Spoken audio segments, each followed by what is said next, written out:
Coucou tous, c'est Do. Vous connaissez tous cette histoire, vous savez?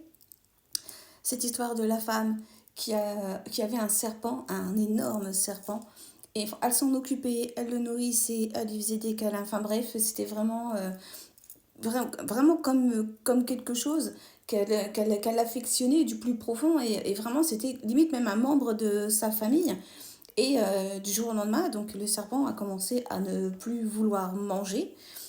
Il lui faisait des câlins, il s'allongeait avec elle le soir, et en fait il se mettait vraiment le long de son corps, vraiment tout le long comme ça, mais un jour elle s'inquiétait et elle se demandait pourquoi il mangeait plus rien, et elle pensait qu'il était en train de s'affaiblir et qu'il était en train de mourir. Elle l'amène chez le veto il la regarde droit dans les yeux, et il sourit, et puis il lui dit mais en fait non, votre serpent là, quand il s'allonge le long de votre corps, c'est parce qu'il vous mesure.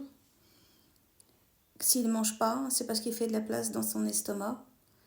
Parce que quand vous vous y attendrez pas, il vous bouffera. Et là, elle est interloquée, elle comprend pas. Bah mais c'est ça, en fait. Et là où je veux aller, c'est faites attention. Cette fable, elle veut dire ça. Faites attention à qui vous accordez votre confiance, à qui vous accordez votre aide, à qui vous accordez de la place, en fait. À qui vient prendre quelque chose chez toi. C'est donne, mais donne vraiment à quelqu'un qui est méritant, pas à quelqu'un qui va venir croquer ta main, pas à quelqu'un qui va venir te croquer tout court, parce que tu en auras toujours des gens comme ça. En revanche, tu peux les voir. Tu peux te faire avoir une fois, hein, ça arrive, mais tu me dégages ça derrière. Et vraiment, fais attention à ça. Parce qu'il y a des gens comme ça qui sont hyper gentils, qui ont ce que j'appelle des âmes de sauveurs. Ils ont envie justement de... Bah là, c'était l'histoire du serpent, mais je peux vous dire avec des chats, avec ce que vous voulez. Parce que vous avez ce truc de vouloir faire du bien aux autres. Sauf que généralement, dans ces autres-là, eux, ne vous veulent pas du bien.